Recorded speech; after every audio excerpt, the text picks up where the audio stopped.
I walked into Akademie výtvarných umění Praha, a place that was supposed to be a haven for creative souls, but little did I know, it was a nightmare waiting to happen.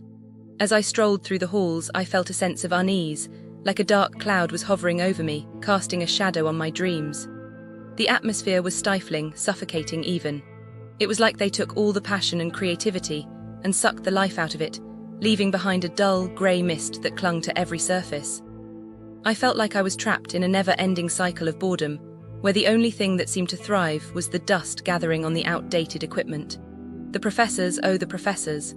They were like dinosaurs, stuck in their ways, refusing to budge even an inch. They discouraged any form of experimentation, any spark of innovation. It was as if they were actively working against us, suffocating our creativity with their outdated notions and personal biases. I felt like I was being held back, like my artistic voice was being muzzled, silenced by the very people who were supposed to guide me.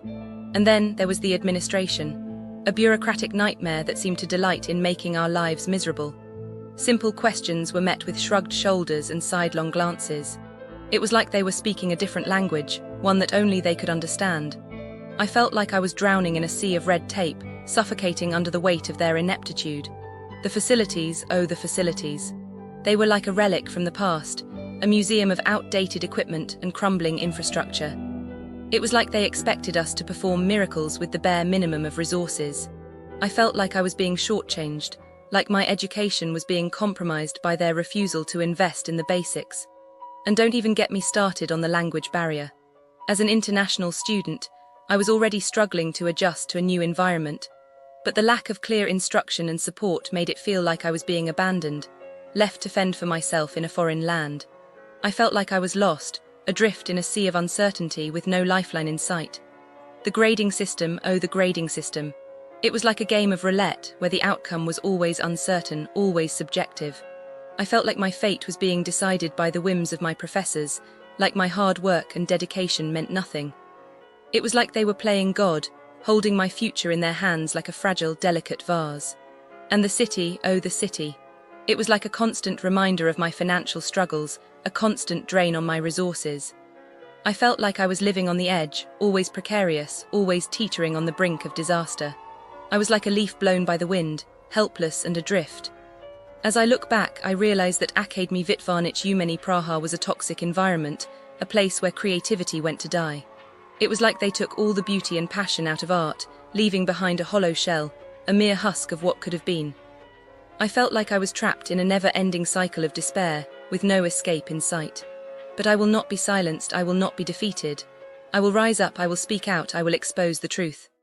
Akademie výtvarných umění Praha, you may have broken my spirit, but you will not break my voice. I will shout from the rooftops, I will tell the world of your injustices, of your incompetence. What do you think, dear listeners? Have you ever felt trapped, suffocated by a system that seems designed to fail? Share your experiences, let's raise our voices together, let's demand change. As I walk away from Akademie výtvarných umění, I am looking into crimes near Akademie výtvarných umění Praha. You know, it's like a beautiful area, but sadly, it's got its own share of scams and frauds. Businesses near Akademie výtvarných umění Praha are like really good at tricking tourists, unfortunately. So I found this one story about a currency exchange scam. You know, tourists need to exchange their money, and these scammers take advantage of that. They set up shops near Akademie výtvarných umění Praha, and they promise good exchange rates, but in reality, they were just ripping people off. I think what happened next is that the victims probably felt really embarrassed and angry, you know, like they should be known better. They probably reported it to the police, but I am guessing not much happened because these scammers are like pros at covering their tracks. The scammers probably just laughed all the way to the bank thinking they got away with it. Then I found another story about pickpocketing in the area. It's like you're walking around, enjoying the sights, and suddenly your wallet is gone. These thieves are like experts at stealing from tourists. They target people near Akademie výtvarných umění Praha because they know they were distracted by the beautiful architecture and all that. I predict that the victims were like in shock, you know, they couldn't believe it happened to them. They probably felt really helpless, and they might even blamed themselves for not being more careful. The thieves probably just sold the stolen goods and disappeared, leaving the victims with nothing.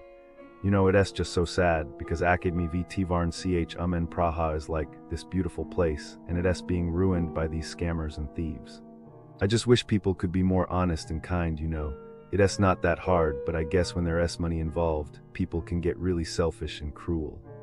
Businesses near the Akademie výtvarných umění Praha feel like a practical joke played on anyone who arrives with hope and a wallet.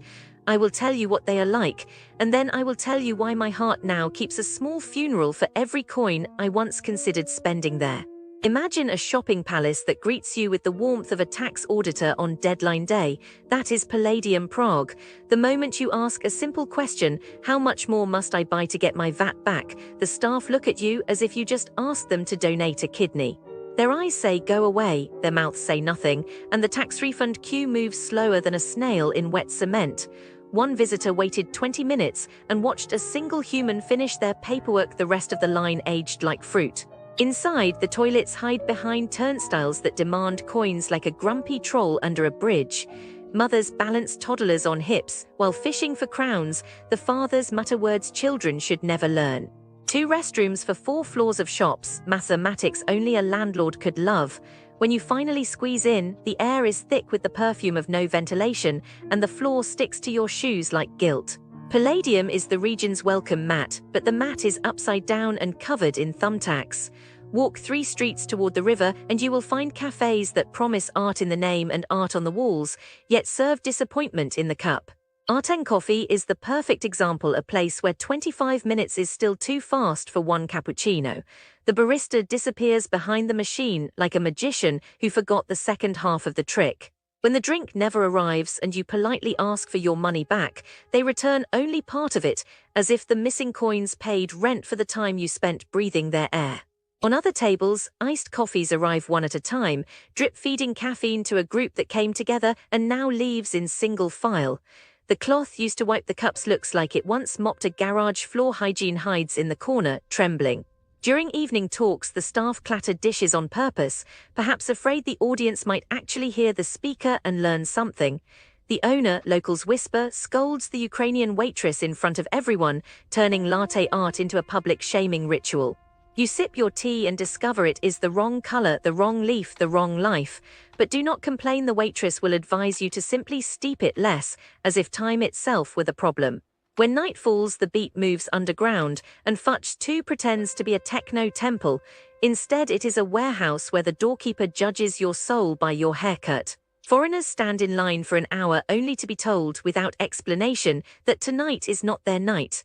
One Australian group watched a bouncer wave in a local boys' club, while turning every non-check away. The rejection feels colder because the staff never bother to lie about why.